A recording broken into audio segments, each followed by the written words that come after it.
Hi guys, and welcome back to the channel. My name is Amy. Welcome to my soul freedom. So I was outside and I saw the moon and I was just hanging out with my daughter, and I was like thinking of all I just was thinking. And then while I was thinking, I was just thinking of a collective too. And then all of a sudden this song from Steve Miller Band came through. It was Go On, Take the Money and Run. And it was just kind of like, bam, I needed to do some tarot. And I feel like I was guided to do this. So I wanted to pull three cards from the Oracle deck here. And we have Keepers of the Earth, Birthing a New Age, and the Age of Light. That's what it feels like. Keepers of the Earth, you are not alone. Ancient ancestors stand beside you, which they do. Birthing of a new age, birthing new creations, dreaming a new world into being. And then the Age of Light. You've been training for this for lifetimes, which I find that to be true. There's going to be this wonderful wave of more encouraging, I don't know, like intuitive thoughts and intuitive actions, these gut feelings that we're not going to be this, that we're not trusting it. We are trusting it. For some reason, I was at the library and I was seeing all these mothers with their children, and I was just in like awe of the feminine, like, you know, the birthing. This woman had 4 children, and she had this little newborn, and with her 3 kids running around and her little newborn, I was just like, she just looks so calm and like put together. And I don't know, there was something very, I don't really know her. I don't know her situation, but how she just can manage all of her kids. There's calmness. She's in the library. I don't know. It just was like, there's so much in that space of, we can do it. We can do it all, and not overwhelm us, but how resilient we are. And I think that's so perfect for some reason. Go on and take the money and run. So let's get into the tarot. I just felt so guided to, I don't know if there's anybody that has been holding money from you or holding you from doing what you love to do. Um, you know, I had an earlier reading, and we all are on our own different timeline. And if we can separate our timeline from that person's timeline and whatever, we can create this like boundary that it's just, now I'm in control of how you want to proceed with relationships, work, managing your kids, like all of that. It just was very, very prevalent to me, and I wanted to share that with you. So I'm going to pull 3 cards with Spirit. We got the 7 of Cups. That is perfect for go on and take the money and run. The King of Cups and the Moon. So this is telling me that the 7 of Cups is very much overthinking.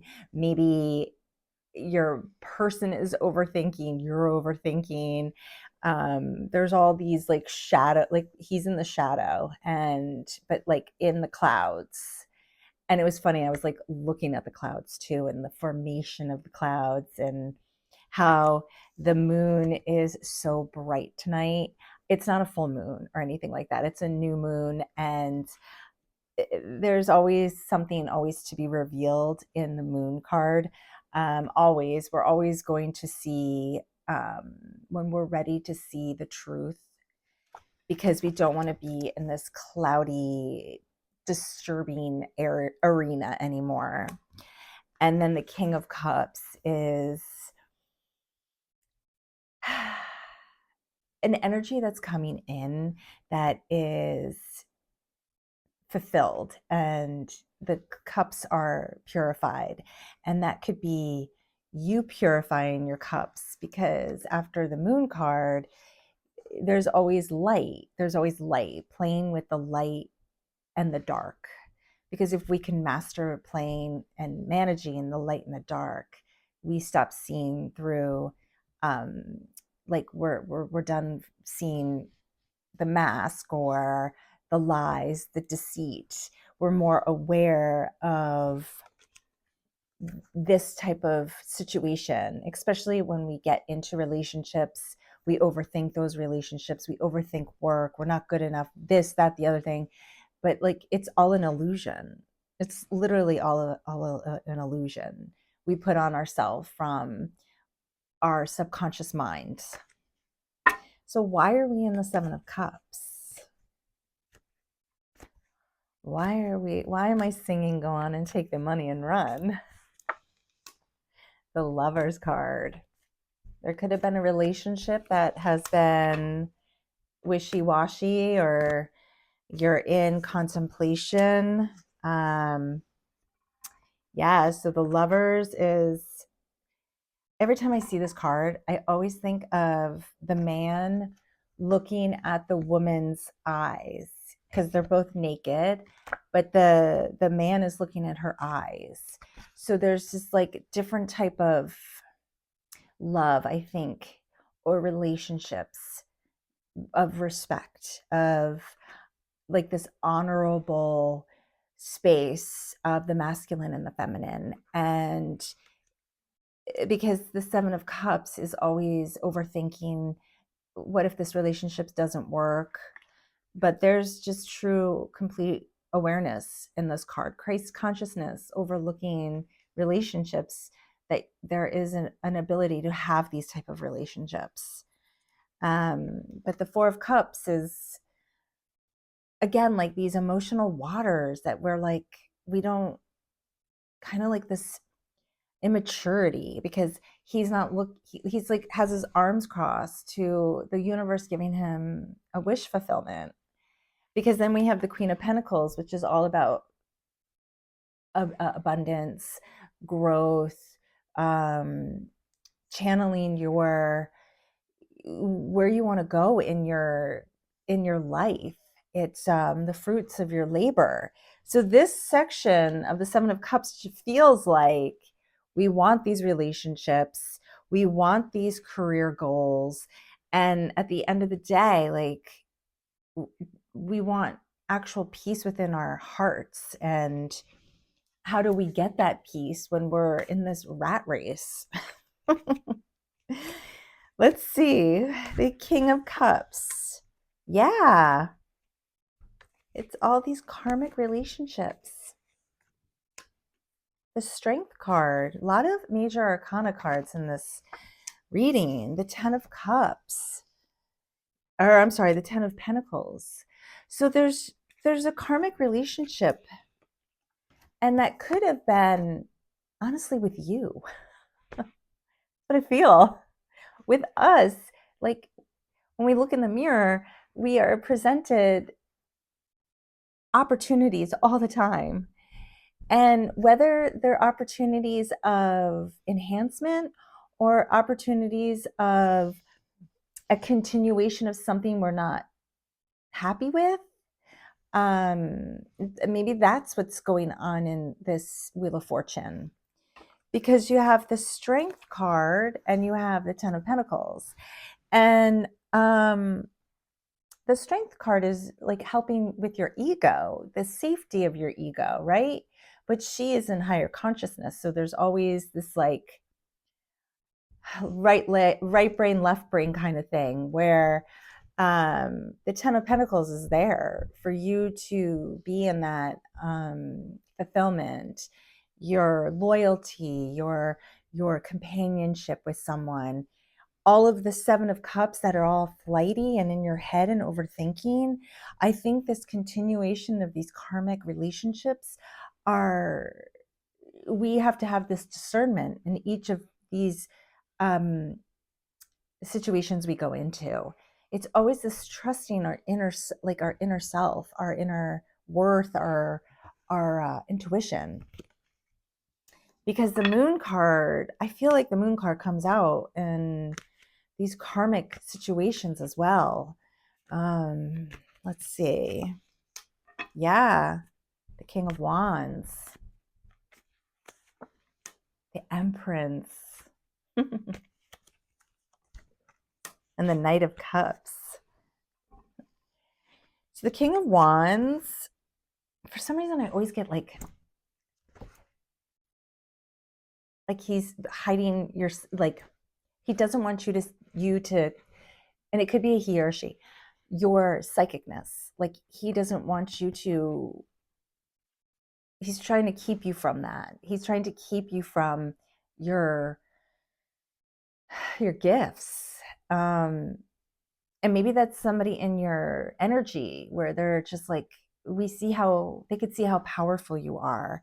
You know, when you're in a work situation and you are explaining the things that you want in the company or whatever, and you could just feel that one person's energy, and they just can, like, they're throwing daggers at you because they know that you can take their position in a second. Like, there's this like mirror thing happening, and I feel like they're hindering, and I'm not saying that like everybody's like this, but you can sense this kind of energy, or just in relationships, or just, it just feels like it's not progressing in the way that you're trying to be authentic, and they're like, oh, I can see that authenticity, and I don't want that, so I'm gonna make it really hard for you.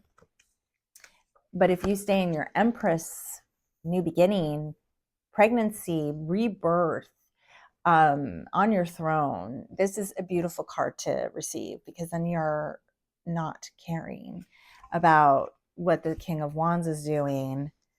You understand what's in the moon and what's hidden behind all the shadows. You understand karmic cycles that just keep happening over and over again. And you're in this awareness that you can go into the Seven of Cups, but you have discernment when you're like, "Oop, I'm not going into that space. I'm not going to be in that overthinking, because I have this beautiful, bountiful knowing of what direction to take, who I am, what I can bring to the table." It's this, just, you are in creation. And this Knight of Cups is definitely, I always see a Knight of Cups coming in with a slow moving person that is going to provide you the things that you need for the next level of life. And this could be this could be coming to you through a phone call. This could be coming to you when you're least expecting it.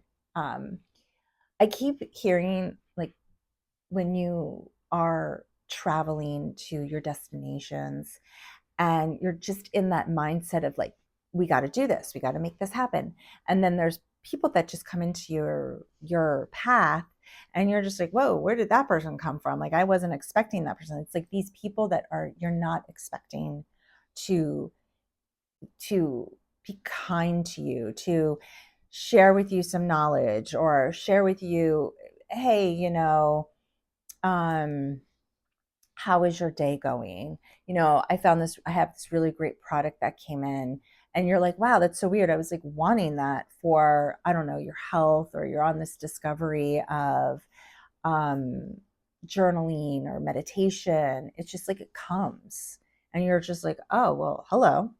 But it came in slowly, even though you're like running around doing your thing. So as I was channeling go on and take the money and run, I feel like this is kind of like where this is going. These karmic relationships, these knight of the King of Wands, like somebody taking away your your power, and you're not even realizing they are taking away your power until you've gone through this space of, oh wait, I am an emperor. I'm an emperor, or the empress.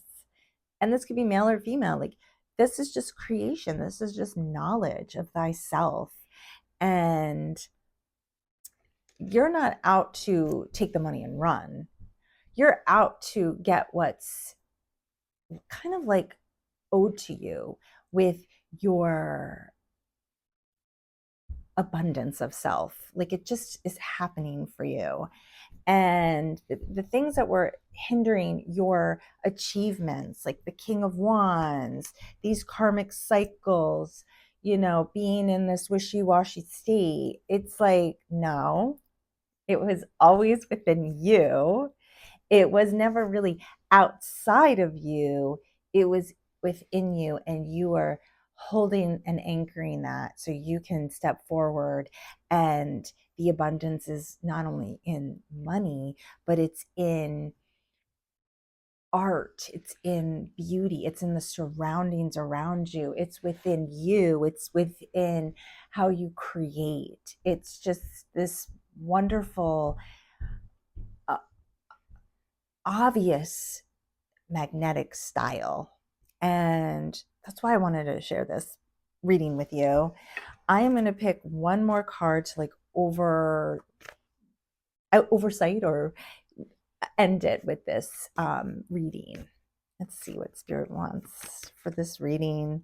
One card, please. It's the Ace of Pentacles. This is from the higher, like whatever you have been wanting, you're putting in the footwork. You are not in the head space of what you want in life. There is direction, there is dedication, there is just putting one foot in front of the other.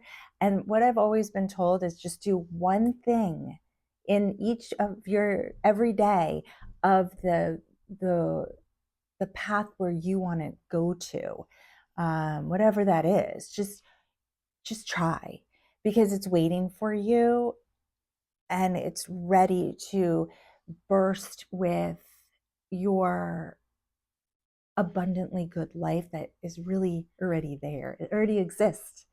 So this is beautiful. So I really hope that you guys enjoyed this reading. It was a collective reading. I wanted to share it with you. It's just like I couldn't think straight without putting myself down here, doing the cards and sharing this with you. I think I hope you can get some value out of this. Okay, please like, subscribe. Let's get this channel moving along, and I'll see you guys in the next video. Thanks so much.